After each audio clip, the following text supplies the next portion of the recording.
Hi! In front of me is Motorola Edge 30 Ultra, and today I would like to show you how you can resize icons on this Motorola. You need to begin by holding your device's display. Now select Home Settings over here under Widgets and click on Icon Size. Lastly, you need to swipe left or right on this slider. In order to adjust it, you can see a preview here.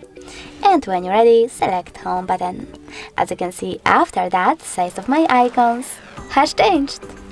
Thanks so much for watching. If you enjoyed this video, leave a like, comment, and definitely subscribe. Bye!